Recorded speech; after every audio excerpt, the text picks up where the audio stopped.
नमस्ते, प्रणाम।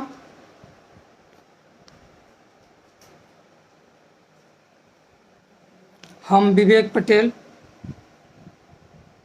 आप लोग के भाई, आप लोग के दोस्त।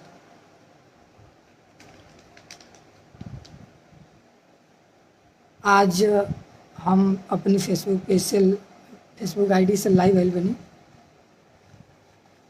और सबके पता बा कि हम लाइव ना आवेनी। मतलब हम अपनी फेसबुक पेज से कभी लाइव ना आवेनी।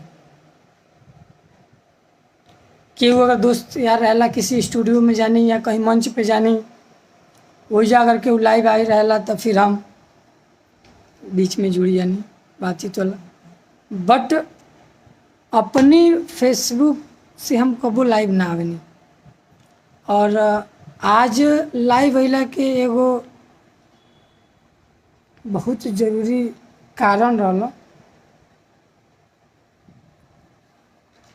एक खातिर हम लाइव अइनी हम और हम ई चाहतनी कि जे भाई हमार लाइव के देखा था वो एक बार शेयर कर दे, ताकि लोग जुड़े और जुड़े तो हम बता सकी कुछ सच्चाई बतावे के बा, जौन सच्चाई की पब्लिक नइखे जानत और पब्लिक के गुमराह कइल जाता। चूँकि जब तक पब्लिक में कोनो चीज़ सामने ना रखाई, पब्लिक के ना पता चली। पब्लिकली जे देखी कि का होता उहे जानी, चाहे वो झूठ के आगे रख दिया जाओ या सही के रख दिया जाओ। बट जौन चीज़ सामने रही उहे देखी। सबके भगवान के तो भाई है ना कि केहू कुछ और बताई सामने, अंदर जौन सच्चाई में लोग जान जाई ना जानी, जब तक के बीच में रखल ना जाई। सच्चाई बा शिल्पी राज के, सिंगर शिल्पी राज के सच्चाई बतावे के बा। शिल्पी आज फेसबुक पे लाइव आई रही है, हम उनका लाइव देखनी है। फेसबुक पे आके रोवत रही है। हमके भी कहीं ना कहीं दुख लागल है कि शिल्पी रोवत अड़ी। बट शिल्पी ई भुला गई है कि रोवे के भी कारण उहे बाड़ी।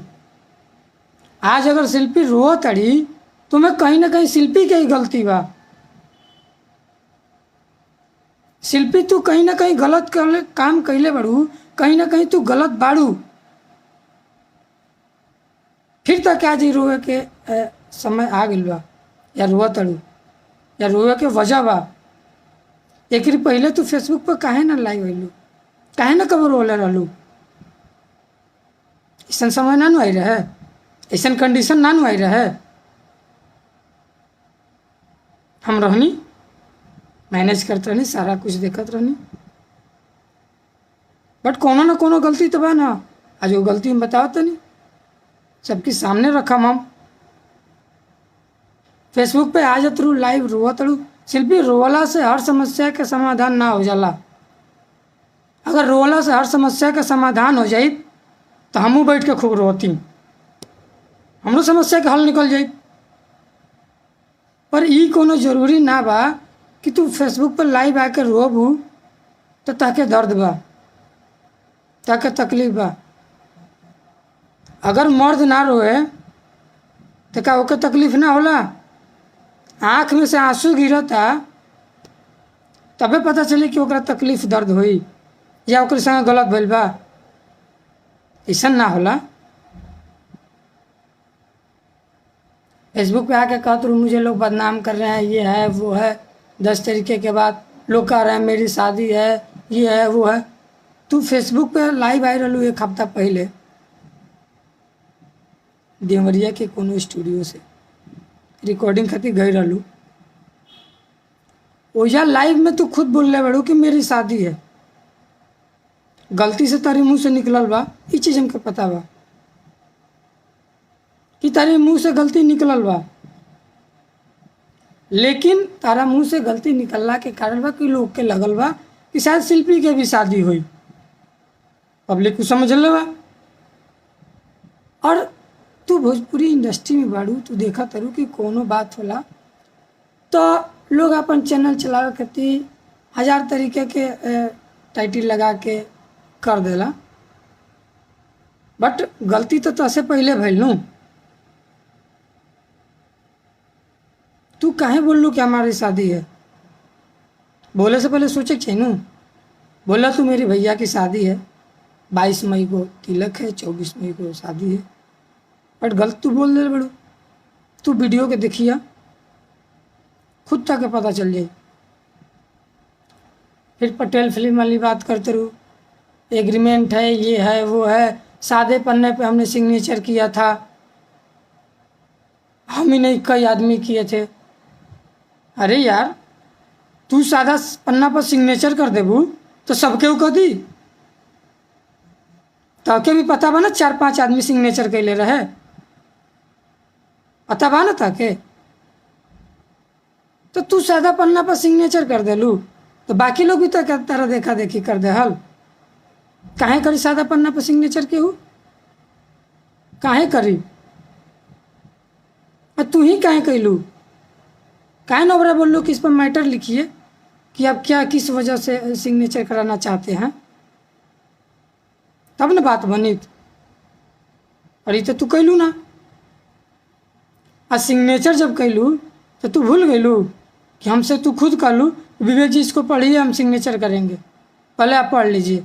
हम पढ़नी, फिर तू सिग्नेचर कैलू तो सादा पन्ना रहे, और हम पढ़ भी लेनी।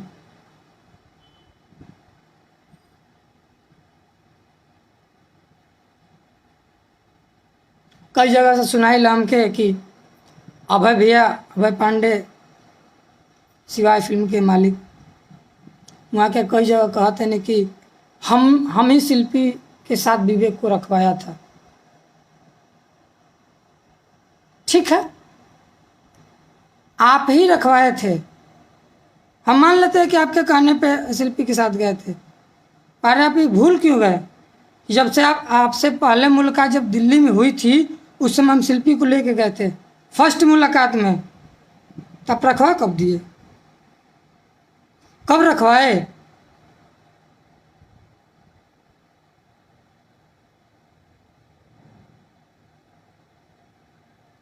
शिल्पी का मेरा रिलेशन सबको पता है, 5 साल प्लस से है, आज से नहीं है।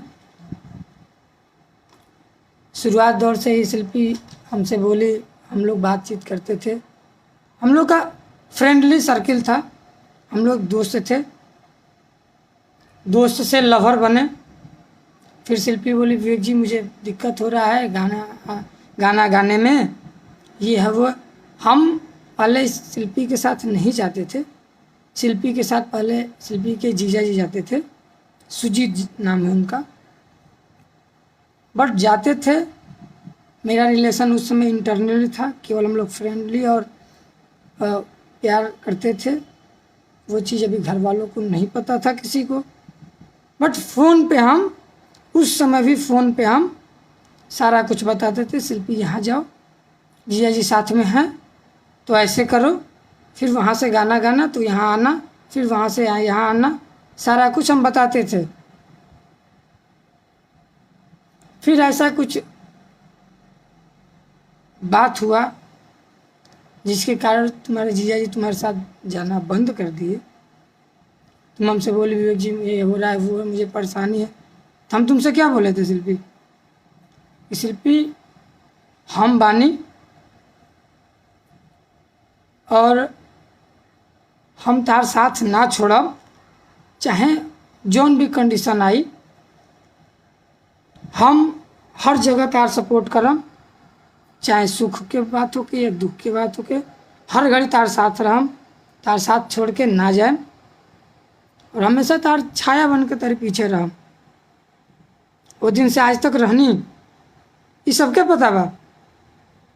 तुहार घर हमार घर, तुहार गांव हमार गांव, अगल बगल के गांव, पूरा इंडस्ट्री, तुहार हित रिश्तेदार हमार हित रिश्तेदार, सबके पता बा।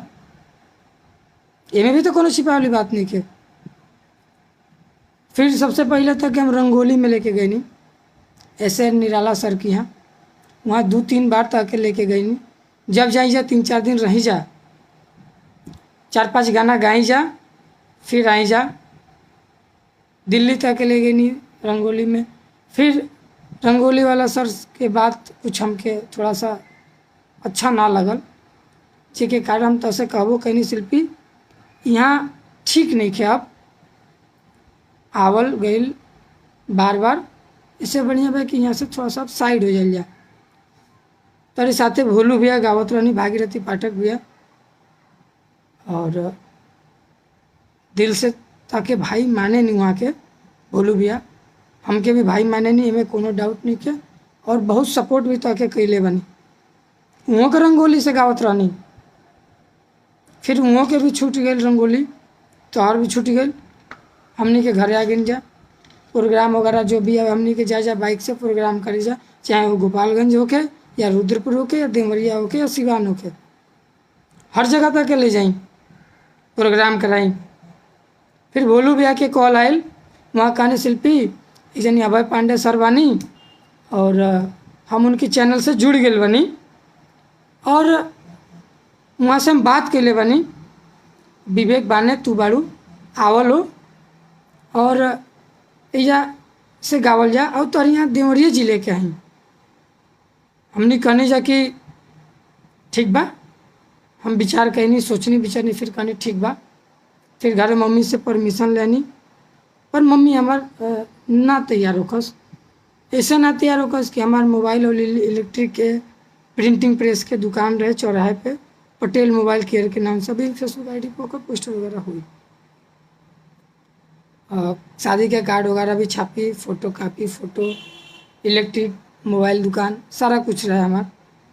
हम तक जब लेके जाए चाहे प्रोग्राम में या दिल्ली गाना गवाओ खातिर या शूटिंग कराओ खातिर, तो हमके दुकान बंद करके जाए पड़े।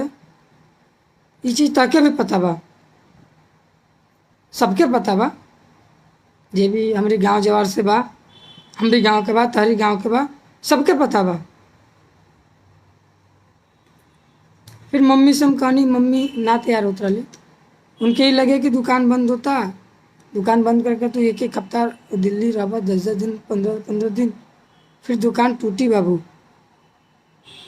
फिर मम्मी कहलस कि बाबू अगर सोचलस कि अगर बाबू ये तरह के काम कर चाहता, कोनो लड़की के सपोर्ट कर चाहता, ओके माने ला, ओके जाने ला, ओकर दोस्ती बा, उसे प्यार करला, तो ठीक है। फिर मम्मी हमारी खुशी खातिर कहली ठीक बा बाबू जा, बट सोच समझ के अच्छा काम करिया, गलत काम मत करिया।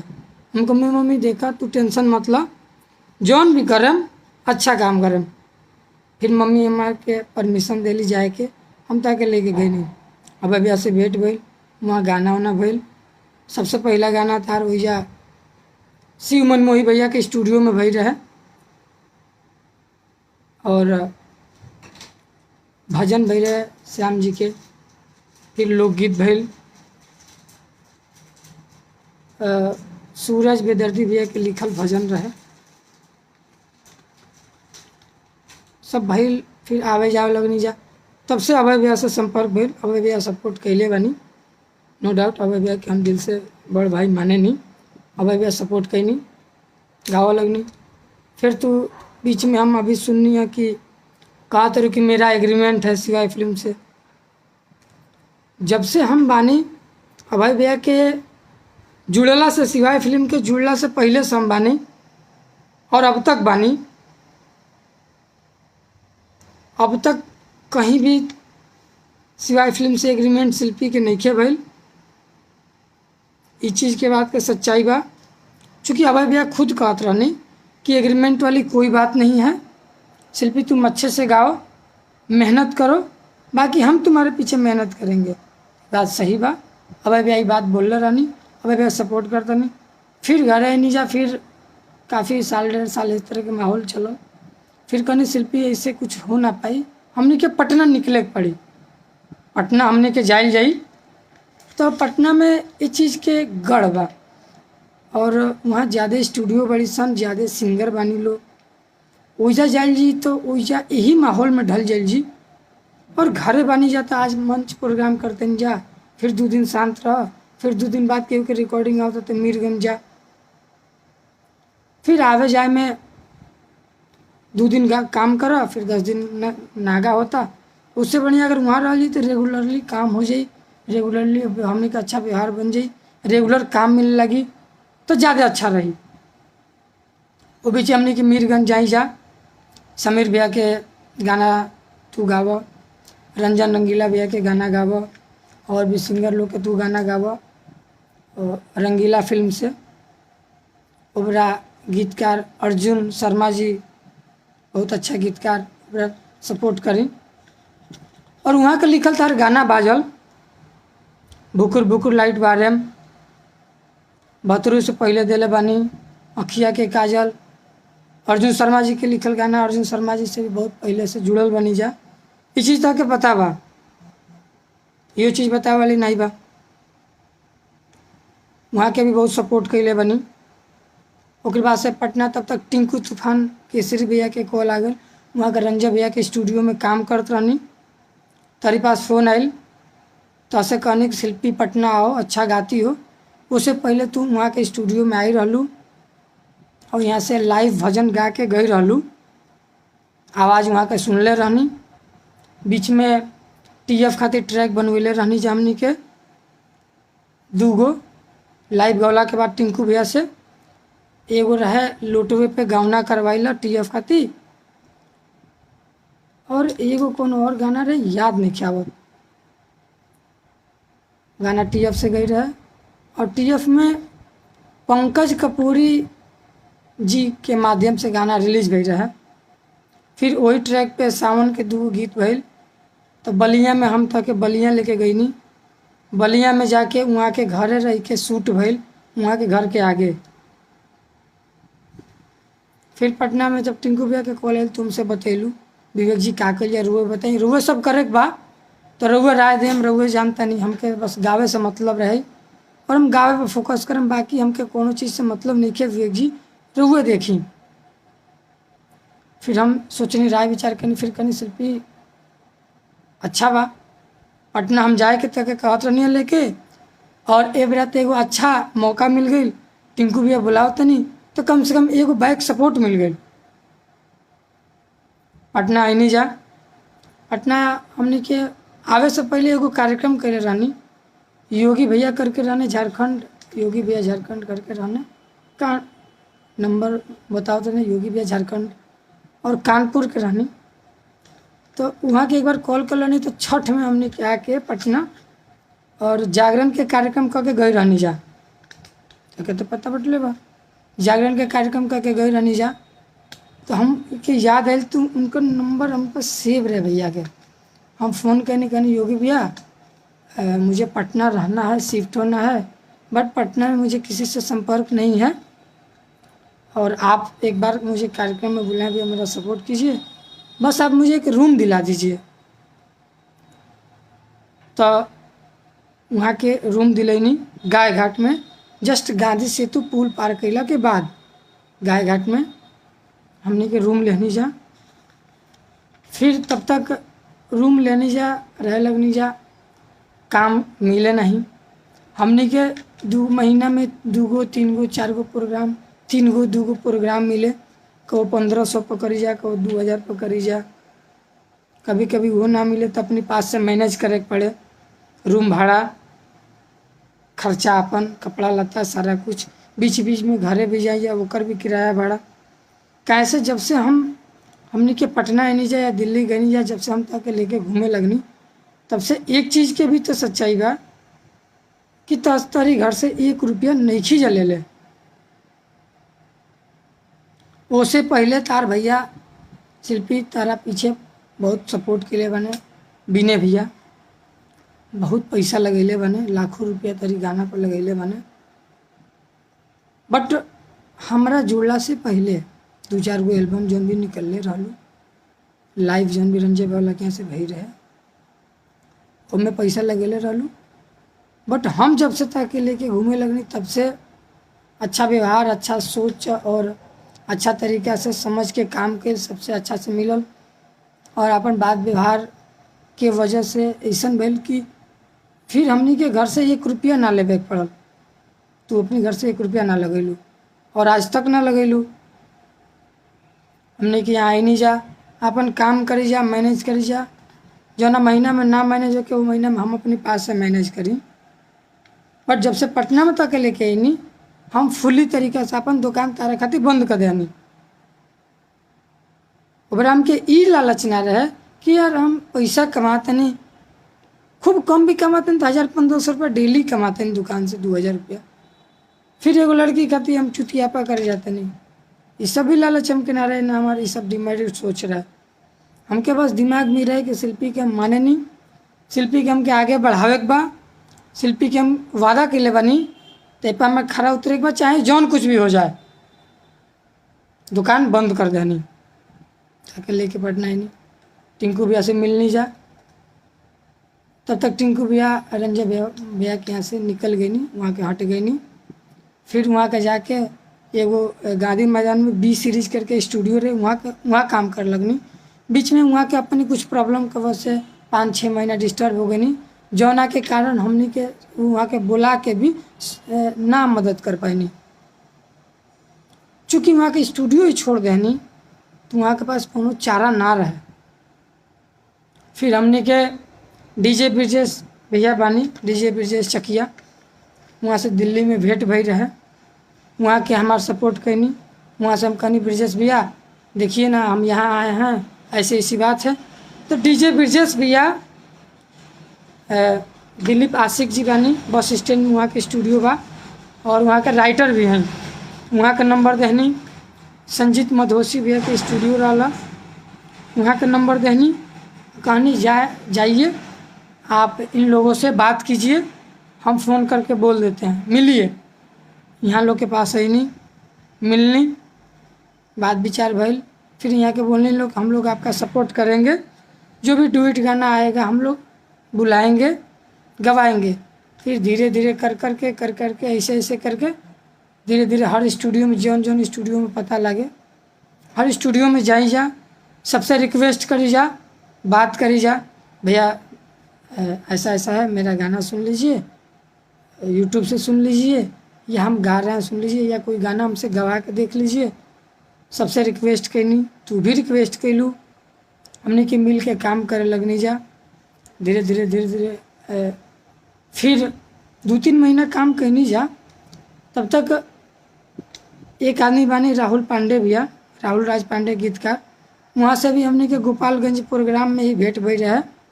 और अपनी यहाँ बानी सिंगर नम्रता मिश्रा जी, वहाँ के कार्यक्रम रहे, अचानक वहाँ के कार्यक्रम कोनो वजह से फेल करे पड़ रहे, जौना कारण हमारे पास वहाँ के कॉल कैले रहनी और बोलने विवेक भैया मेरा कार्यक्रम फेल हो गया है, और इज्जत वाली बात है, आप शिल्पी को ले के वहाँ कार्यक्रम कराइए और राहुल भैया का नंबर देते हैं, आप बात कीजिए। हम ताकि बाइक से लेकर गोपालगंज गए रहनी, और वहाँ के कहले रहनी कि गोपालगंज के आसपास कार्यक्रम बा, हम गोपालगंज तक लेके गए रहनी। बट गोपालगंज ना रहे, गोपालगंज से 50 किलोमीटर दूर रहे। हम तो सोच के गए नहीं गोपालगंज है, बट फिर भी हम गए नहीं लेके। तो वहाँ कार्यक्रम भइल, वहाँ से राहुल भैया से पहली बार संपर्क हुए भइल। फिर राहुल भैया के फ़ोन कैनी कि राहुल भैया हम पटना आके शिफ्ट हो गए हैं, आप ऐसा ऐसा बात है, थोड़ा सपोर्ट कीजिए। तो राहुल भैया यानी साहिल पटेल के नंबर, सिंगर साहिल पटेल भैया बनी हाजीपुर के, वहाँ का नंबर देनी कि लीजिए बात कीजिए। हम कहे ठीक है।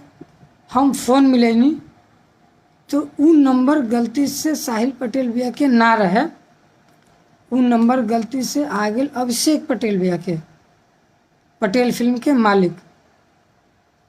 हम फ़ोन कहनी हेलो भैया प्रणाम, हम विवेक पटेल बोल रहे हैं और राहुल राज पांडे गीतकार जी नंबर दिए हैं, आप साहिल पटेल भैया बोल रहे हैं।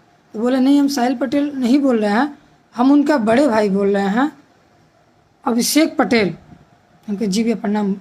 तो क्या बात है बाबू? हम कहे भैया ऐसी ऐसी बात है और ये प्रॉब्लम है, हम लोग पटना में आके रह रहे हैं और थोड़ा सा मदद सपोर्ट चाहिए था। बोले ठीक है बाबू, हम पटना आ रहे हैं तो मिलेंगे आप लोगों से। ठीक है, हम लोग बोले ठीक है भैया। फिर वो 5-10 दिन बाद पटना आए और पटना स्टेशन के बगल में होटल सिटी सेंटर है, वहाँ वो रूम लिए थे। उसी होटल में हम लोग को बुलाए, वहीं साहिल भैया से भी मुलाकात हुई।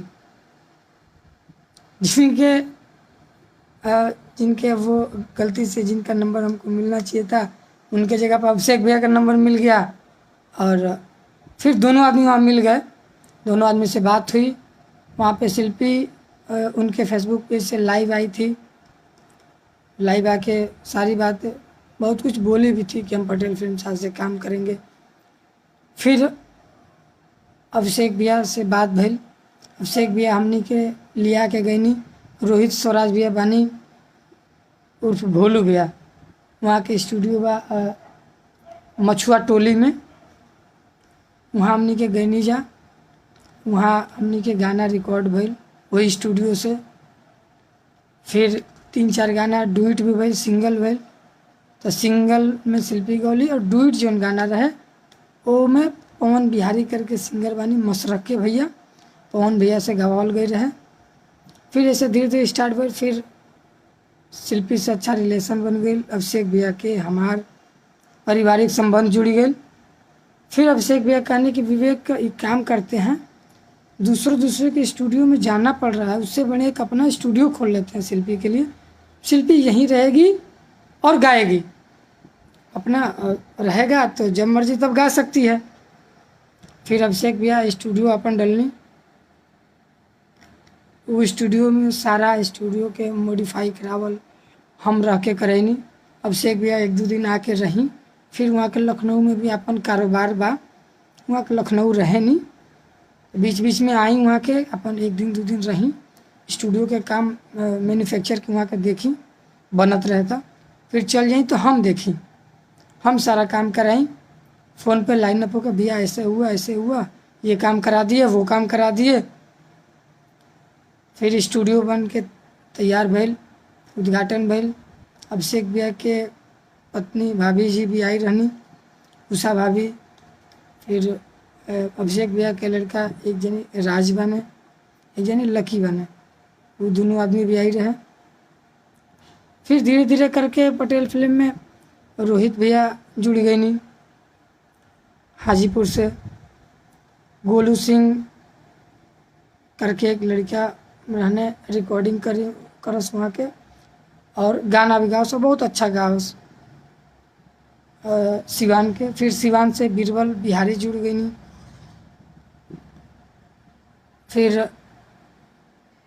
राहुल भैया भी जुड़ गए नहीं, राहुल पांडे भैया उहों के भी आ गए नहीं। फिर एक धीरज वाणी करके भाई, छोट भाई बा गया के, वो भाई भी आ गए। सारा लोग मिल के काम करे लगल।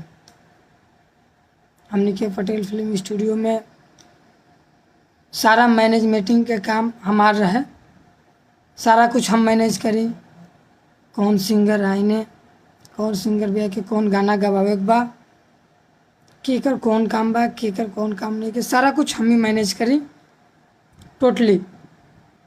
शिल्पी पटेल फिल्म के सिंगर रहली, गोलू पटेल फिल्म के recording plus singer plus music director, और राहुल भैया पटेल फिल्म के राइटर, और धीरज वानी वो पटेल फिल्म के poster designer plus YouTube uploader plus video editor. इधर हमनी के टीम बन गई, और टीम के हिसाब से अपन हमनी के काम करे लगनी जा। कुछ दिन काम करनी जा, हमनी के घर परिवार से भी लोग कहे कि ये लोग अच्छा काम करते रहो। शिल्पी की मम्मी बोलस कि विवेक बाबू अच्छा काम करते नहीं, हमारे लड़की के सपोर्ट करते नहीं। तो चाची हमसे कहनी बाबू अभी तो शिल्पी की उम्र कम बा, बट ले जाई, और शिल्पी 18 साल के हो जाइए तो वह लोग का शादी हो जाई, और वह लोग शादी कर ले हम लोग। फिर शिल्पी 18+ पहले तो हमने की शादी कर लेनी जा, ये चीज़ शिल्पी के भी पता बा, और उस चीज़ के प्रूफ सबूत सारा कुछ बा। और सबसे बड़ा प्रूफ तो शिल्पी बाड़ी, उनके खुद पता बा। और शिल्पी काम कर लगली तो कुछ आदमी बोलल अभिषेक भैया से कि शिल्पी अच्छा गाती है, बट आप क्यों नहीं ऐसा करते हैं कि टीम को एक साथ बनाए रखिए और एग्रीमेंट वगैरह कुछ आप कर लीजिए तो ठीक रहेगा। अभिषेक भैया बोलने की ना हम सामने रहने, अभिषेक भैया बोलने की ना ये ठीक नहीं है, बच्चे हैं काम कर रहे हैं अच्छा है, हम इन लोगों के लिए सपोर्ट कर रहे हैं, मुझे किसी चीज़ का लालच नहीं है। और जब भी ज़रूरत हो के 5,000 10,000 20,000 50,000 जब भी ज़रूरत हो के अभिषेक भैया तुरंत दी। एक बार भी ना सोचे कि शिल्पी तू गाना गाओते रहू, तारा गाना गावला से हमके कोनो फायदा नहीं खे, या हमारे चैनल पे उतना व्यू नहीं किया हुआ कि हम कमाएं, ये सब कुछ ना सोचिए अभिषेक भैया, और फुल के सपोर्ट करी कैले बानी। फिर ये तरह के काम चल रहा, लास्ट में एक दिन एग्रीमेंट वहाँ के कैनी, सबके साथ में बुलैनी, स्टूडियो में कैमरा भी लगल बा, 4 गो कैमरा स्टूडियो में लगल बा विथ माइक के साथ, पूरा सारा कुछ लगल रहा, कैमरा में रिकॉर्ड भी भइल कि हाँ एग्रीमेंट भइल बा, सबके साइन कैल, शिल्पी भी अपन कैली, हम अपन कैनी, सारा लोग कैल। और शिल्पी पे बहुत कुछ लिखल भी रहे, शिल्पी पढ़ ली, उसके बाद साइन कैली। और एग्रीमेंट पे ये भी लिखा है कि शिल्पी राजभर पत्नी विवेक कुमार पटेल, सारा कुछ लिखल रहे। उसके बाद शिल्पी साइन कैली। आज शिल्पी तू लाइव आके कहा कि मेरी शादी नहीं हुई है, चाहे ये है वो है, ठीक बा, तू तो कहते रहो कि सादा पेपर पर साइन भेजे, तू ही कहते रहो मेरी शादी नहीं हुई है, फिर एग्रीमेंट पे तू कैसे पढ़ के साइन कैलू? अभिषेक भैया से जब मिल लू ओबरा तू शादी कर ले रहलू हमसे, जब पहली बार मिल लू होटल सिटी सेंटर में, वो जब भी तू कहलू कि हम लोग हस्बैंड वाइफ हैं। अभिषेक भैया से फिर जुड़ गई नहीं जाते, तू एक बार कह लो कि भैया हमको फ्लाइट से घूमना है, बहुत मन कर रहा है, तब से भैया तुरंत कहने की इसमें कौन सी बड़ी बात है, तुम्हारे लिए हम इतना किए हैं तो इतना नहीं कर सकते हैं, तुरंत वहाँ का फ़्लाइट बुक करनी। और हम तू अभिषेक भैया तीनों आदमी हमने के गई नहीं जा लखनऊ अभिषेक भैया के घर, एक हफ्ता वहाँ रहने जा, अगल बगल सबके साथ तू मिल लू, सबसे तू कह लू कि हम लोग पति पत्नी हैं। फिर कुछ दिन बाद हमने के फिर अभिषेक भैया के घर भी गए रहनी जा, कुशीनगर के आगे तुम अभिषेक भैया के ससुराल भी गए रहनी जा, सबके सामने तू का। और हमने के लिविंग रिलेशन, हस्बैंड वाइफ के रिलेशन, ये चीज़ सबके पता बा इंडस्ट्री में, के नहीं के जानत, सबके पता बा। अब तू ये बता के कहा कि नहीं मेरी शादी नहीं हुई है, ये है वो है, मुझे लोग बदनाम कर रहे हैं, ये है वो है, कैसे क्यों बदनाम कर दी, काहे बदनाम करी? आज 10 गो पोस्ट देखा तरु केहू केहू डाल देता ताकि दिक्कत लगा था, बुरा लगा था, पर एक पहले ना लगे, कैसे केहू पोस्ट ना करे, हमारे साथे रहलू, सबके पता रहे कि हस्बैंड वाइफ हलो, शादी कर ले बोलो, साथ में रह के अच्छा काम करते रहो, दोनों आदमी के व्यवहार अच्छा बा, बोली अच्छा बा, हमने के बोली व्यवहार ही मार्केट में अब तक बना के रख ले रहा और बनैले भी बा, ना केहू से झगड़ा कैले बानी जा, ना कभी केहू से गाली गलौज, सबसे मिलजुल के काम कैले बानी जा, और आगे भी कल जाई। हमने के केहू दुश्मन पटना में नहीं खे, और ना हमने के केहू से दुश्मनी कैले बानी जा। फिर कुछ दिन ऐसा चलल, एग्रीमेंट भइल, फिर तहार कोनो गलती के कारण तू का गलती कैले रहलू इस चीज़ तक के पता बा, और चीज़ हम पब्लिक में नहीं रखल चाहत, बट ताके पता बा कि तू का गलती कैले रहलू। तहार गलती के कारण हमके पटेल फिल्म से ताके लेके हटे के पड़ल, और हटे के समय भी अभिषेक भैया आई रहने, अभिषेक भैया आई रहने, उनके सामने हमने के बैठल भी रहनी जा, ना अभिषेक भैया से रेते बात भइल, ना कोनो बात भइल, चुपचाप हमने के निकलनी जा, अपन बैग उठनी जा, चल देनी जा। अभिषेक भैया के बहुत दुख लागल, मतलब कि अभिषेक भैया के आँख में से आंसू ही बस नहीं रहे, वरना वहाँ के सब हाल हो गए रहे, हमके भी दुख रहे। कि हम इतना अच्छा रिलेशन अभिषेक भैया के भी हमार मम्मी बहुत अच्छा मानस, हमार बहन राखी बनले बड़ी सन, ताके भी अभिषेक भैया बहुत मानस, एगो अच्छा रिलेशन बन गए, अच्छा परिवार बन गए हमने के। पर तार नादानी, तार बेवकूफ़ी, तार गलती के कारण हमने के वहाँ से हटक पड़ल। अब वो गलती हम पब्लिक में नहीं रखल चाहत, चूँकि शिल्पी तू जानते रू। फिर हमने के वहाँ से हट गए नहीं जा। फिर हमने के आर्या भैया के स्टूडियो पर आवत रहनी जा। वो जाए यानी सिंगर बने छोट भाई मसूरी लाल गुप्ता। मसूरी लाल गुप्ता से कहल भाई एगो रूम खोजा, चूँकि जब से पटेल फिल्म में से जुड़ गए नहीं जा, हमने के गाय घाट के रूम छोड़ दिया नहीं जा। और जब पटेल फिल्म में जुड़ गई नहीं जा, तो फिर तब तक यहाँ के वो बीच में फिर टाइम मिल गई और टिंकू तूफान भैया के जो भी दिक्कत परेशानी रहे वहाँ के दूर हो गई। फिर वहाँ के स्टूडियो अपन पकड़ लेनी एक ठो बी सीरीज गांधी मैदान में, वो मोना सिनेमा का पीछे। फिर वहाँ के 2-3 बार वहाँ के बोलेबो कहनी कि शिल्पी अब विवेक जी आप आइए, अब हम आपको बुलाए पटना में, पर मेरे साथ कुछ प्रॉब्लम हो गया, स्टूडियो से हट गए रंजय भैया के यहाँ से, तो हम नहीं आप लोगों का सपोर्ट कर पाए, लेकिन हम बुलाए तो आपको फुल सपोर्ट करेंगे। वहाँ बुलैनी और वहाँ हमने के डुएट भी करैनी। और सबसे पहला डुएट केकर भई रहे धनंजय बेदर्दी भैया के, हमके याद बा, एक एक बात याद बा हमके। धनंजय बेदर्दी भैया के डुएट रिकॉर्डिंग भई रहे। धनंजय भैया कनी बहुत अच्छा गाओ तुर शिल्पी और गावा। अब जन था कि हम हर डुएट से गवाएं।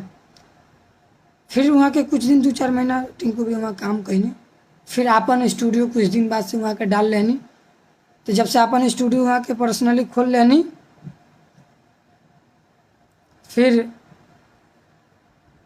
वहाँ के काम देवे लगनी, फुली सपोर्ट कर लगनी शिल्पी के। तब फिर इन्हें बीच में आर्या भैया से भी जुड़ गई नहीं जा। फिर जब पटेल फिल्म से हम हटनी शिल्पी के लेके ताकि शिल्पी, तो फिर ओइजा मसूरी भैया बगल में ही स्टूडियो के थोड़ा सा बगल में 3 नंबर गली में आंटी जी के यहाँ रूम लेनी जा, वहाँ रह लगनी जा। फिर घूम घूम सबके यहाँ काम कर लगनी जा। फिर आर्या भैया के स्टूडियो भी पड़ोस में रहे, आर्या भैया के भी काम कर लगनी जा, सबके यहाँ काम कर लगनी जा। बीच बीच में गांव जाई जा, तो गांव में ताके पते बा बिट्टू विद्यार्थी भैया भी गाना लिख के ताके दी। वहाँ के भी बहुत बड़ा योगदान बा तारीफ पर, बहुत सपोर्ट के लिए बनी। बिट्टू भैया के मामा जी कमलेश मामा के तो अब तक सपोर्ट बा, और हमके अब तक ऐसा महसूस ना भइल कि वहाँ के हमार खास मामा ना है। बहुत सपोर्ट के लिए बनी वहाँ के, और हर समय पे खड़ा रहल बनी, सुख दुख में भी। वहाँ के भी चैनल बा सरस्वती मानस, 2 गो चैनल बा। वो चैनल खातिर तू गईले भी बाड़ू। बिट्टू भैया के स्टूडियो पहले भटनी में रहे, ओइजा भी जाके तू गौले बड़ू। बिट्टू भैया ताके गाना भी गौले बनी। फिर वहाँ से बिट्टू भैया के स्टूडियो हट के भवानी छापर में चल गए अपने क्षेत्र में, वहाँ भी जाके तू गौले बड़ू। फिर पवन जायसवाल भैया बनी सलेमपुर में, वहाँ के स्टूडियो भी जाके हमने के काम कैले बनी जा। बाइक से जाई जा, जेकर भी गाना रहे करी जा, अपन पर्सनली गाना रहे करी जा। वीरेंद्र राही भैया बनी, वहाँ के भी गीत लिख के शिल्पी ताके दी, और वहाँ के भी बहुत सपोर्ट के लिए बनी। सब केहू के सपोर्ट से हमने के काम करनी जा, सबसे मिल के काम करनी जा, आगे बढ़ने जा। फिर धीरे धीरे आर्या भैया के यहाँ जुड़ गए नहीं जा, काम कर लगनी जा। फिर लॉकडाउन के माहौल आ गई बीच में। अभिषेक भैया 3 महीना खातिर पेपर देनी कि मेरे यहाँ एग्रीमेंट है विवेक, बट तुम लोग जाके काम कर रहे हो, हमने तुमको भगाया नहीं है, पर तुम मुझे भाई नहीं समझते हो, पता नहीं तुम्हारे दिमाग में क्या है और शिल्पी के दिमाग में क्या है, ऐसा ऐसा काम क्यों कर रही है। अच्छा काम कर रही थी, हम उसी के लिए स्टूडियो खोले, और वो ऐसा ऐसे करेगी तो कैसे चलेगा। ठीक है, तुम्हें नहीं रहना है तो कोई बात नहीं, ये लो 3 महीने के लिए हम तुमको देते हैं, पेपर बना के 3 महीने तुम गाओ, किसी भी चैनल के लिए गाओ, कोई दिक्कत नहीं है। फिर 3 महीने बाद मुझसे मिलना।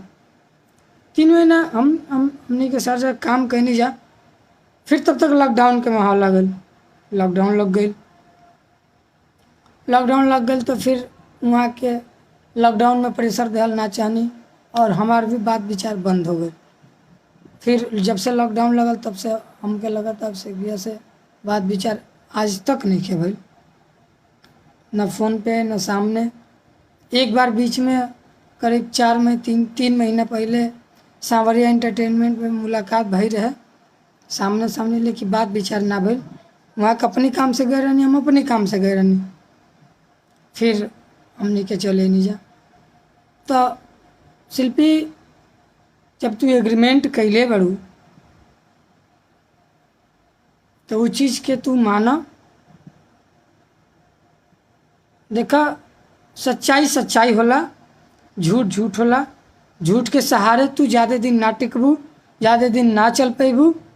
आज तक के पटना में हर आदमी, हर सिंगर ताके अपन छोट बहन के रूप में देखल चाहेला। केहू भी ताके कहला कि अरे हमारी छोटी बहन है, छोटी बहन है। ओकर कारण बा सिर्फ व्यवहार, तहार व्यवहार, हमार व्यवहार।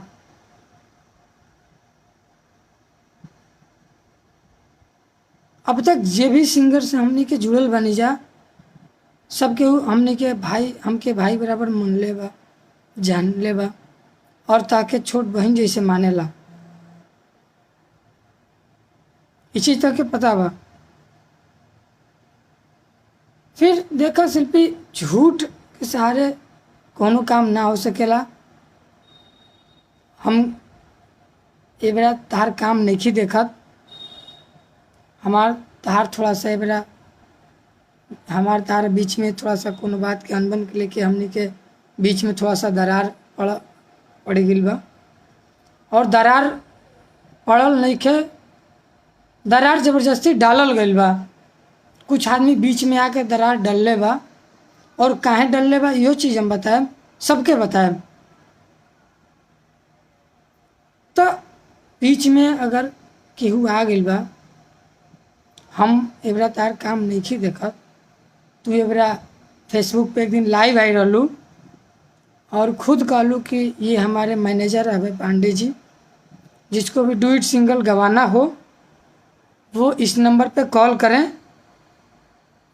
और अभय भैया हैं, अभय सर हैं, इनको दे, इनसे काम करें, ये हमारे नए मैनेजर हैं। ठीक, तो कम से कम ताके बतावे के चाहिए ना, सर अब आप काम देख रहे हैं, विवेक जी अब काम नहीं देखेंगे मेरा, अब आप देखिएगा। तो सर मेरा एग्रीमेंट है, ऐसे ऐसे है, तो कैसे काम होगा, राय लेवे के चाहिए सर से।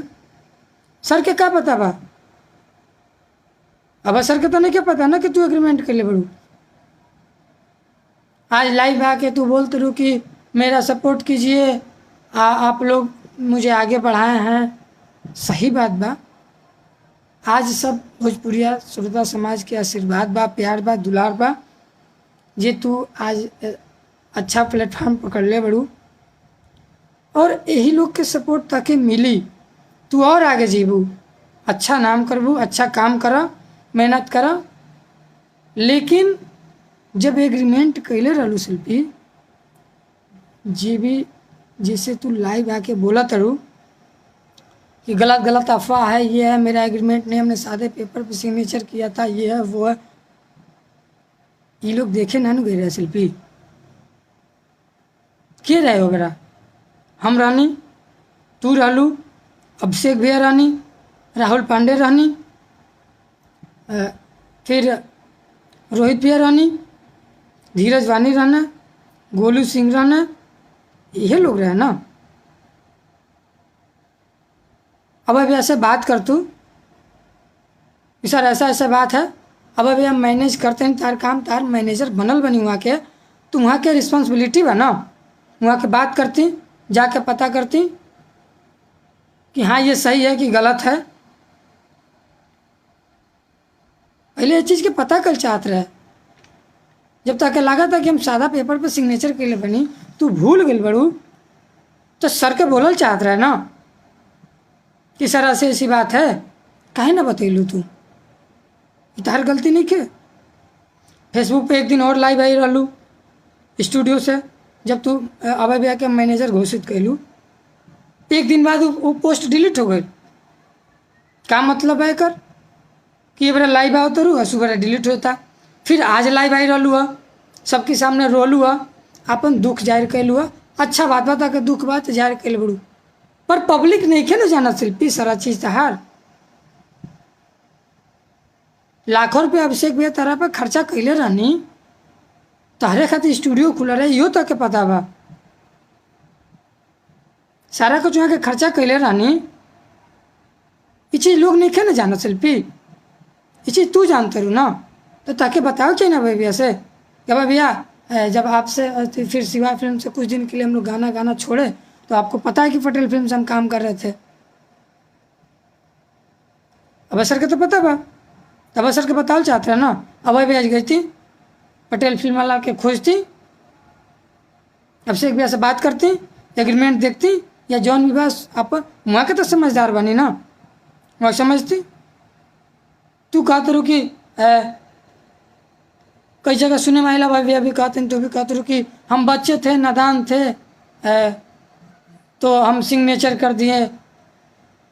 अरे शिल्पी, तो हर जन्म तिथि वो बड़ा आधार कार्ड पर रहे 25/3/2000। तू 1 साल प्लस भैल अभी एग्रीमेंट के लिए, तो तू कैसे कह देते रू कि हम नाबालिग रानी या बच्चा रानी। 18 साल से ऊपर रहलू, बाद में तार आधार कार्ड सुधार भइल बा, बाद में तार आधार कार्ड सुधार भइल बा, ये चीज़ तक के पता बा। काहे सुधार भइल बा यो तक के पता बा। बाद में तू 25/3/2002 करा देलू, फिर नया वाला आधार लेके तू कूदा तड़ू कि सर देखिए गलती से सिग्नेचर हो गया है, और सादे पन्ने पे सिग्नेचर हुआ है, और उस समय हम नाबालिग थे। अबे अभिषेक भैया नोटिस जारी कैले बनी, हमारे पास भी नोटिस आ गई बा, तारी पास भइल बा, वहाँ के हमरों पे केस करते हैं, तोरों पे केस करते हैं। जाहिर सी बात बा, गार्जियन हम रहनी, तार हस्बैंड हम रहनी, सारा काम हम मैनेज करते रहनी। तू गावत रहलू, तू पटेल फिल्म के सिंगर रहलू, तो दोनों आदमी पर बात आई, अकेले तारा पता ही ना, और आज आयल भी बा। बट फर्क इतने बा कि ये बड़ा तार हम काम नहीं किए देखत, तारा से हमारे बड़ा दूरी बा, बस इतने फर्क बा। ये बड़ा तार काम अभय भैया देखत नहीं, विजय चौहान देखत नहीं। ये दोनों आदमी के ये करे चाहिए ना कि पहले पता करी। कई जगह हम कॉल रिकॉर्डिंग सुननी, अभय भैया के भी, कई आदमी के सुननी, कई कंपनी प्रोजेक्ट करावा था, तो ये फेसबुक पर वायरल चीज़ देख के बोला था कि भैया ऐसी एग्रीमेंट है तो कैसे सिंगल प्रोजेक्ट होगा, ये है वो है। तो इन्हें से रिप्लाई आता कि नहीं उसका टेंशन मत लीजिए, शिल्पी नाबालिग थी, 18 साल उसका उम्र नहीं हुआ था। शिल्पी ताके पता बा ना तार उम्र कितना रहे, तो तू बतावा। गलत जाल में तू फंसत जात रू शिल्पी। एक तारा आधार सुधार भइल बा, ई ताके पता बा, पहला वही मामला गलत हो गई बा। दूसरा कहते रू कि सादा पेपर पर हम सिग्नेचर, आज लाइव में बोल लूँ कि सादा पन्ने पे हम लोग सिग्नेचर किए थे, हम ही ने सब लोग किए थे। अरे यार, तू सादा पन्ना पर सिग्नेचर कर दलू तो सब क्यों सादा पन्ना पर सिग्नेचर कर दी, मैटर कुछ ना लिख रही थी इधर के सिग्नेचर कर दी। आ तू ध्यान दे लू कि सादा पन्ना आके सादा स्टैम्प है। हम मानते नहीं कि तू सादा पन्ना पर सिग्नेचर कर ले लो, ये बात के हम मान ले नहीं, पर ये तो कहा है ना को कहत की ये भी तो तू सोच सकत रू कि सादा पन्ना रह के सादा स्टैम्प रहे। हमसे तू पढ़वेबो कैलू, हम पढ़ के तक बतेबो कहीं कि ना शिल्पी ठीक बाटे, हमने के काम करते जा, यही के हाँ जो अगला पैसा लगावता ओकरो भी अधिकार बा कि वो चाहे कि हमारे यहाँ से काम करे, हमारे यहाँ से सिंगल करे, हमारे यहाँ से डुएट गाना गावे, मंच प्रोग्राम भी होके तो हमारी कंपनी के थ्रू जाए।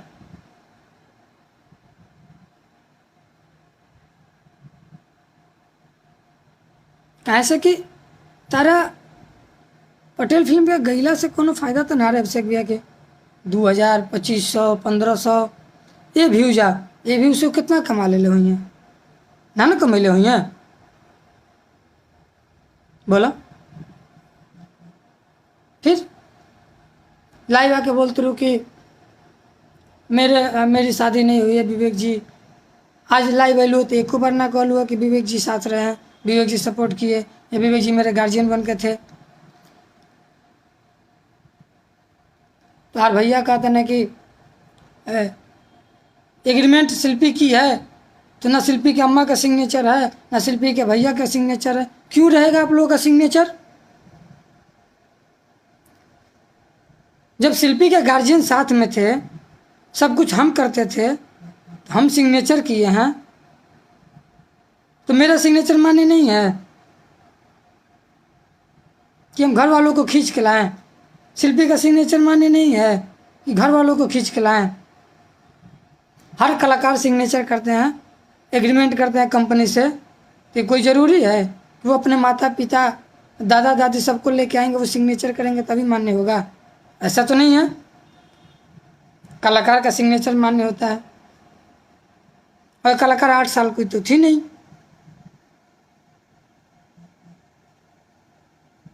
कलाकार 8 साल की तो थी नहीं।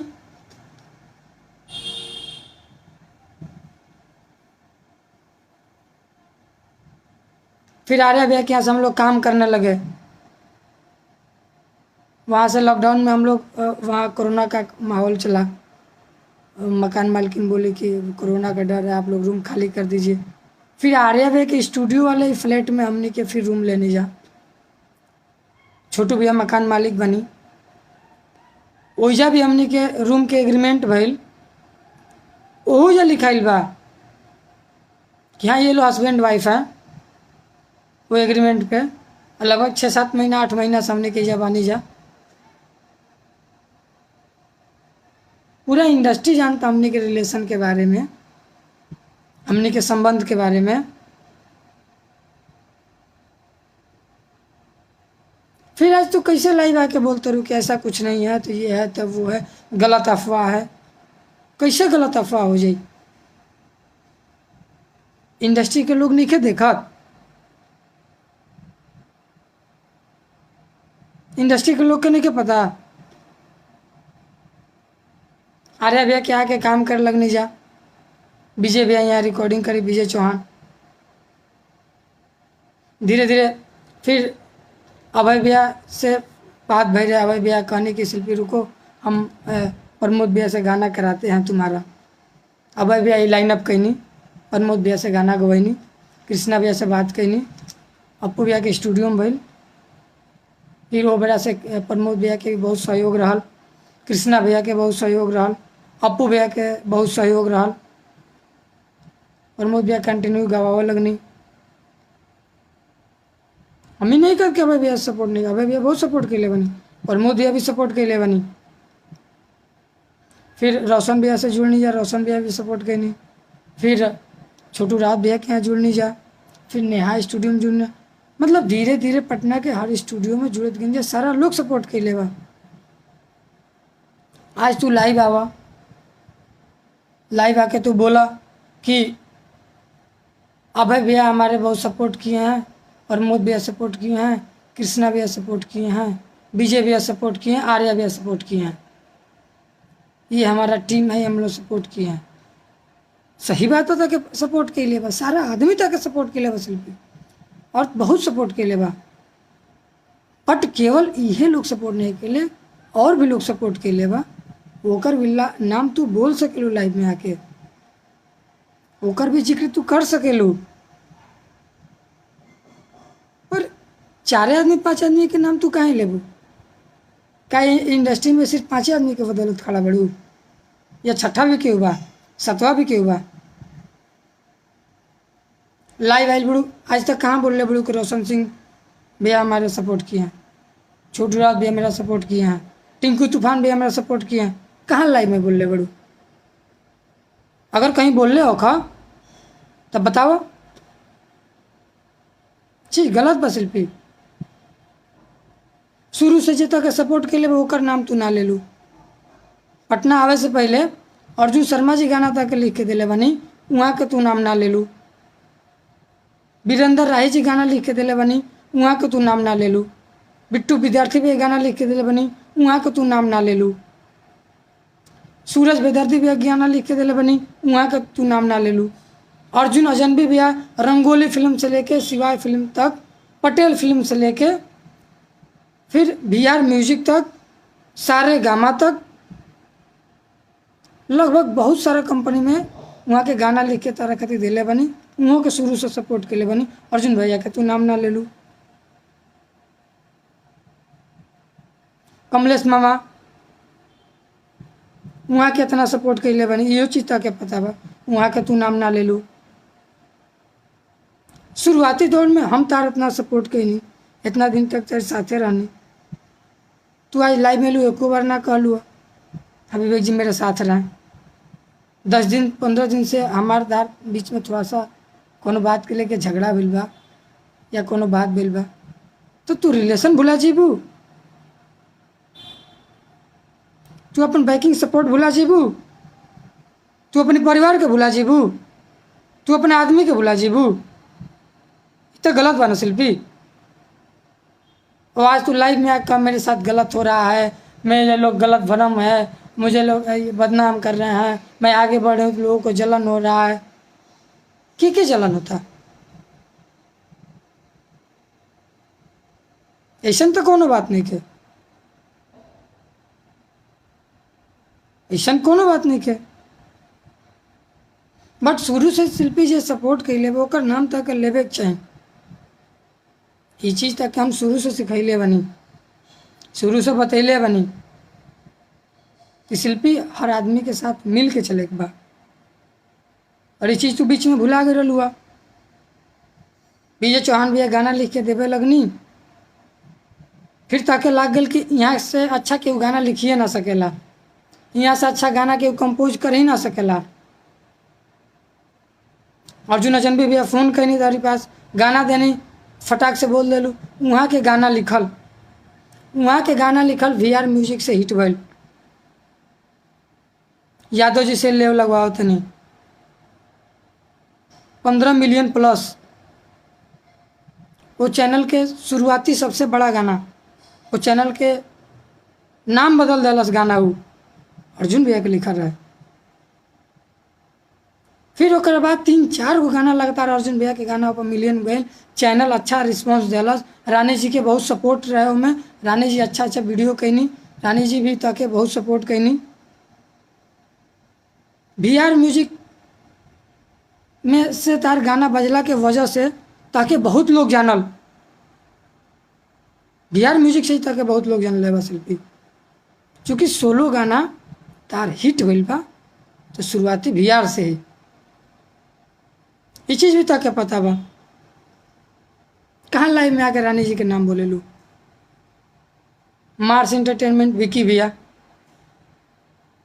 पिछले 7 महीना से लगातार तरह पर मेहनत करता नहीं, वहाँ के केहू के भी चैनल क्रिएट करे नहीं, केहू के भी चैनल, तो वहाँ का क्या कहे नहीं।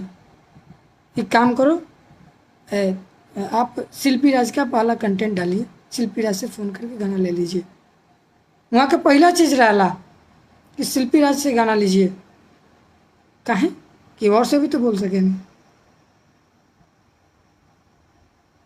कभी विकी भैया के तू नाम लाइव में आके ना बोले लू,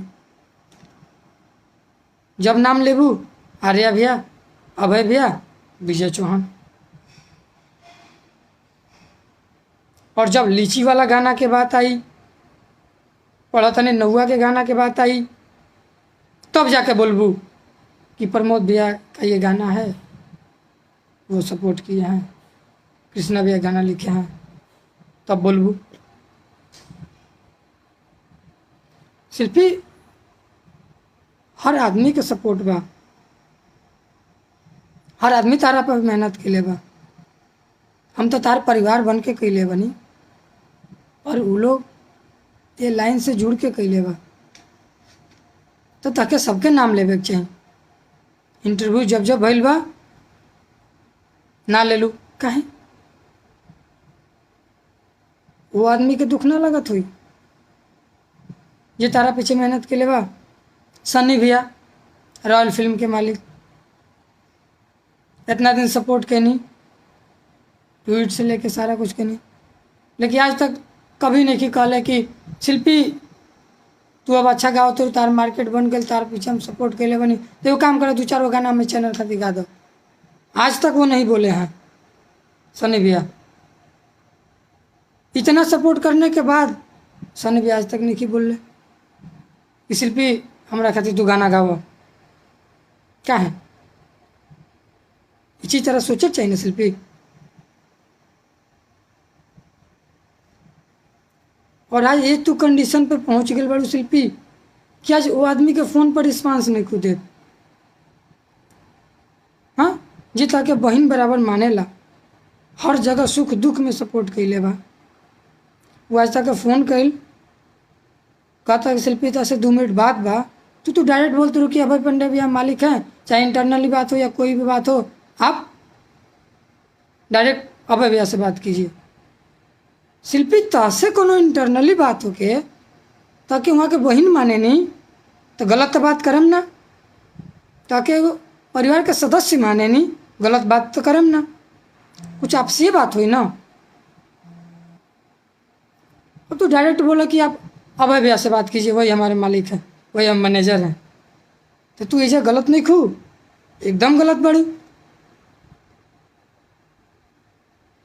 शिल्पी हर चीज के निवारण रोवाला से ना होला, और रोवाला से ई तू जाहिर ना कर सकेलू कि हम ही दुखी बानी। आज इतना हम तरह खातिर कहनी, रिलेशन बनल, शादी कैलू, सब कुछ कैलू, 2 आदमी 3 आदमी के बहकावा में आके, वो लोग के फोड़ला में आके तू अपनी परिवार के भूल गेलू, हमके छोड़ दिलू। भैया जी आपके साथ हम नहीं रहेंगे, आपके साथ अब नहीं काम करेंगे, आप अपना देखिए। हम था क्या आज तक कुछ बोलनी, चुपचाप किनारे हो गई, क्या बोलनी, कुछ कहनी ना कहनी। लेकिन ये चीज़ तू ना केयर कैलू कि केकरा काला पर करते नहीं, काहे करते नहीं। काम तो से कहले रहनी कि बीजे चौहान से तू गाना मत लो, अब भैया सपोर्ट करते हैं तो तू उनसे बात मत करो, उनसे सपोर्ट लो, आर्या भैया से सपोर्ट मत लो। ऐसा तो कबो नहीं कर लो नहीं। विवेक सबके साथ मिल के चलत रहना ना शिल्पी, सबके लेके चलत रहना है। और हमारे का नाम रहे कि सबके साथ चले एक बार, सबके मिल के चले एक बार। शिल्पी लाइव भैया या कहीं भी मंच पर या कोनो बात हुई या 4 आदमी के बीच में बैठल बड़ो करके सपोर्टिंग वाली बात करता, तो जे सपोर्ट कैले बा, ज़्यादा सपोर्ट कैले बा, ओकर तू नाम रखिया।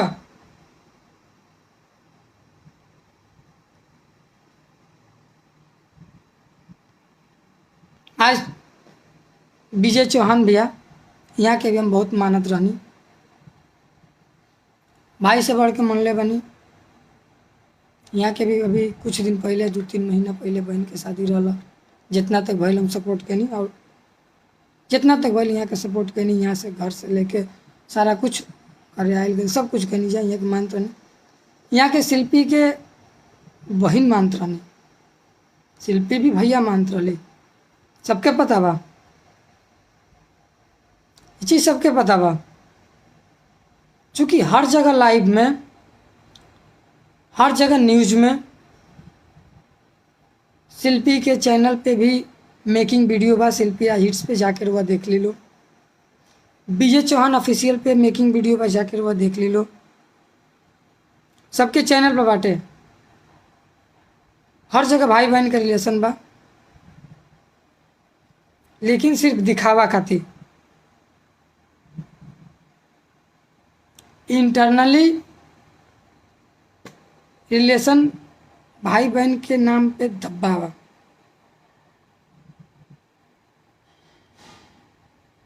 विजय चौहान के भी शिल्पी से प्यार हो गया है, शिल्पी विकास हम विजय भैया से प्यार करते हैं, हमको उनसे प्यार हो गया है। शिल्पी था कि नजर ना आयल कि तू भाई कहत रू, वो था कि बहन कहे ना। और ये बात के जिक्र हम सामने बैठा के भी कैले बानी कि विजय भैया देखिए शिल्पी ये तरह की गलती करती है। विजय भैया बोलने भी बानी कि शिल्पी गलत करते रू, हम ताके बहन माने नहीं, लेकिन सिर्फ मुंह पे। लेकिन विजय भैया पीठ पीछे वार कैले बनी, ये चीज़ भी सही बा, ये भी सब केहू जानता। और हमें हवा भैया सपोर्ट के लिए बनी, इहो हम कहते नहीं, कहीं ना कहीं हवा भैया के भी सपोर्ट रहा बा, और कहीं ना कहीं आर्या भैया के भी सपोर्ट रहा बा। यहाँ लोग सपोर्ट करके शिल्पी के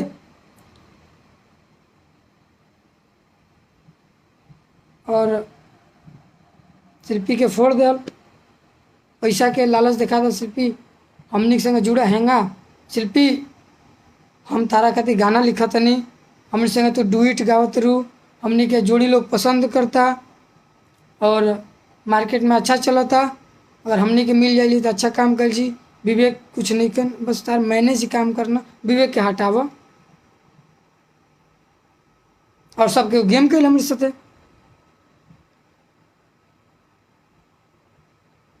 सबके गेम करके हमके हटा दिल कि विवेक के जल्दी से साइड कर दो,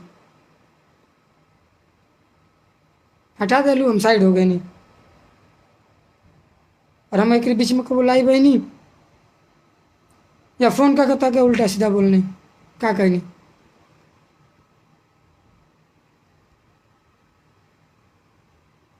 और आज तो कहत रू हम गलत नहीं हैं, तू गलत नहीं खू। केहू के बहकावा में के अपने परिवार के छोड़ देबू, केहू के बात में आके तू अपने भैया के छोड़ देबू, बिना भैया के केहू के बात में आके अपने अम्मा के छोड़ देबू। काहे? अम्मा भैया वालो तो तू काम नहीं खू करत, विवेक साथे बाने तो तू काम नहीं खू करत, जब विवेक अभय भैया से मिल के काम नहीं करत। विवेक तो विजय चौहान से भी मिल के काम करता रहना, अभय भैया से भी मिल के काम करता रहना, आर्या भैया से भी मिल के काम करता रहना। तो हसे आर्या भैया भी पैसा कमाई, उनका भी फायदा रहे, अभय भैया के भी फायदा रहे, विजय चौहान के भी फायदा रहे।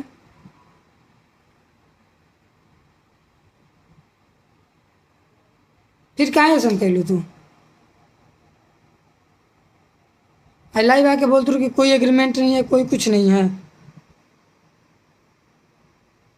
एग्रीमेंट कैले बड़ू 5 साल के एग्रीमेंट बा, ताके पता बा तब बतावा भाई भैया से जी मेरा काम मैनेज करता, बोलो।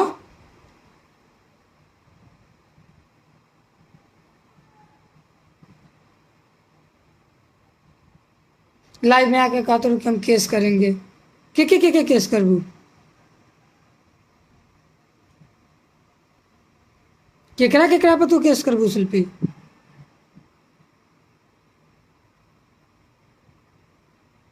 बोलो केकरा पर तू केस करबू?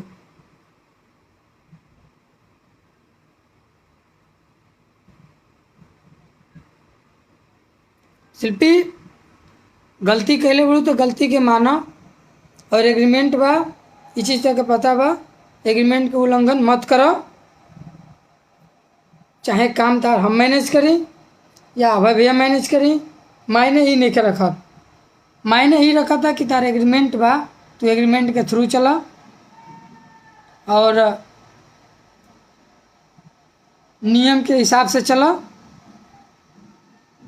लाइव आके रोना धोना से ना होला, चूँकि जब एग्रीमेंट कैलू तो जेकर सामने आज तू रोत उ ना रहे, जे तारा के स्टूडियो खोल के दियल ओकरा लोग ना जानल, ये चीज़ लोग के नहीं पता।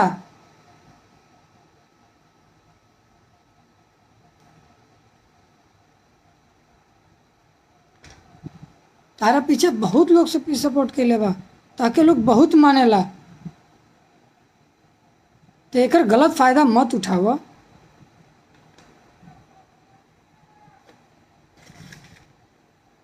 आज विजय भैया भाई बहन के रिलेशन और शादी करे तक मैटर पहुंच गए। अदाल भैया आप एक मुंह से कहते हो मेरी बहन है, और शिल्पी के घर जाके बोल रहे हैं कि हम लोग शादी करेंगे। शिल्पी तू घरे ना कहलू कि हम शादी कर ले बनी, और हम तो तेरे भैया से बोल ले बने नू, तेरे भैया के प्रूफ देखैले बने नू, कॉल रिकॉर्डिंग हो रही बस बानू ओकर सारा प्रूफ बाम लगे, पर तू काहे ना कहलू ई बात। भैया अम्मा कहले रहली तो हमने क्या तेरे के कैले बनी जा,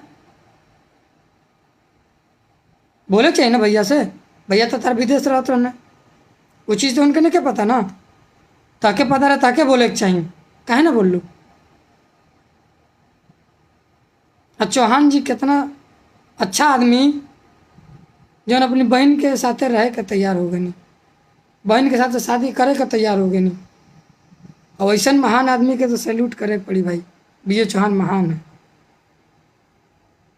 आप भोजपुरी इंडस्ट्री में एक मिसाल है सर, इसमें कोई डाउट नहीं है कि आप अच्छा गाना नहीं लिखते हैं, आप बहुत अच्छा गाना लिखते हैं, बहुत अच्छा कंपोज करते हैं, बहुत अच्छा गाते हैं, इसमें कोई डाउट नहीं है विजय भैया। और इसमें भी कोई डाउट नहीं है कि आप रिलेशन को बदनाम कर दिए। भाई बहन का रिलेशन क्या होता है ये आप नहीं समझे। आप किस हद पे आप जाना चाहते हैं, क्या करना चाहते हैं, आप नहीं सोच रहे हैं। आप बोल रहे थे कि विवेक ताल गलत फहमी बा, फोन पे बात भेज रहे हैं ना विजय भैया से, विजय भैया बोलने शिल्पी की विवेक ताल गलत फहमी बा, ये तू गलत फहमी में बड़ा, ठीक बा हम मान लेनी गलत फहमी में बनी, रुआ सही बनी, रुआ हमार शिल्पी के देख ले बनी ना, हमार शिल्पी के रिलेशन वो जानते हैं ना, नीचे और स्टूडियो बा, ऊपर हमने के हम शिल्पी रहे नीचा, ऊपर फ्लैट बा, रहल सहल हर चीज़ रुआ लिविंग रिलेशन से सब कुछ जानते हैं, सब कुछ देख ले बनी, यहाँ तक कि शादी के फोटो वगैरह सब कुछ रुआ देख ले बनी। ओकर बाद भी अगर वो गलत ना रहनी तो ए बेरा भी हमारे पक्ष में रुआ खड़ा होके चाहिए, विवेक हाँ ये चीज़ सही है, विवेक ये किया है, शिल्पी तू गलत कर, तो शिल्पी के भी बोले के चाहिए, शिल्पी के डांटे के चाहिए, शिल्पी की बहन माने नहीं ना, तेरा और फर्ज ना हाँ कि शिल्पी के हम बोली, शिल्पी की डांटी, शिल्पी हम तो का बहन माने नहीं, और विवेक से तू शादी कर बड़ी चीज़ हम जानता नहीं, ये तू गलत करते रू। आज उनके परिवार में अपन जाकर चर्चा चले बने कहाँ है, पैसा के लालच में कि शिल्पी सब मिल गई नहीं, हमारा चैनल भी खड़ा हो गई, अब हम बड़ा बड़ा काम उठावता नहीं, बड़ा बड़ा कंपनी से हमें लगा फ़ोन आवता, अब अच्छा काम करें, विवेक से क्या करो, विवेक के साइड करो।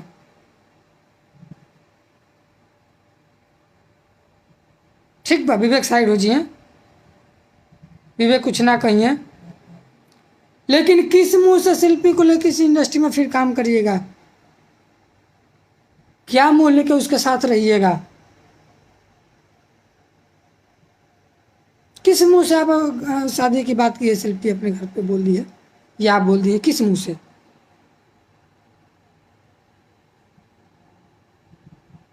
किस मुंह से।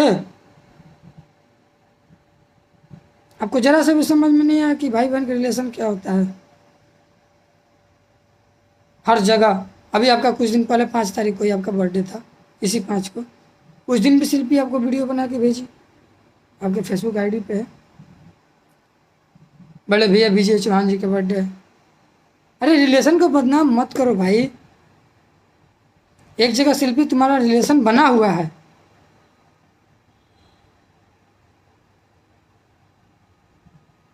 और दूसरे में तुम गलती करने जा रही हो। एक गलती तुम मेरे साथ की, दूसरा गलती एग्रीमेंट के बाद भी करने जा रही हो।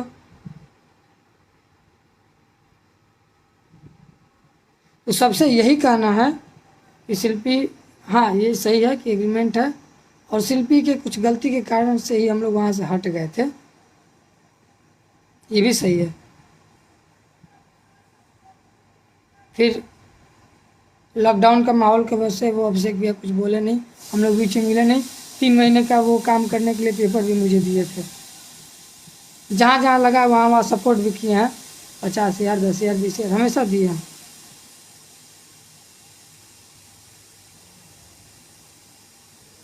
बट किसी कारणवश थोड़ी बड़ी बात की वजह से वहाँ से दूराई हो गई, हम लोग हट गए, तब से आज तक मेरी उनसे बात नहीं हुई है। ना कोई आमना सामना। बीच में एक बार बस मिले थे सांवरिया में, फिर वो हमसे कोई बात नहीं की, हम उनसे कोई बात नहीं किए, फिर हम लोग निकल गए। शिल्पी गलती की हो तो गलती को मानो, लाइव आकर रोने से कोई फ़ायदा नहीं है। आज जो सपोर्ट किया है उसका नाम लिया करो बाबू। यही चीज़ बताने के लिए हम लाइव आए थे, ठीक है। और अब हम आप लोगों से विदा लेना चाहते हैं। आप सबको फिर एक से एक बार मेरा प्रणाम।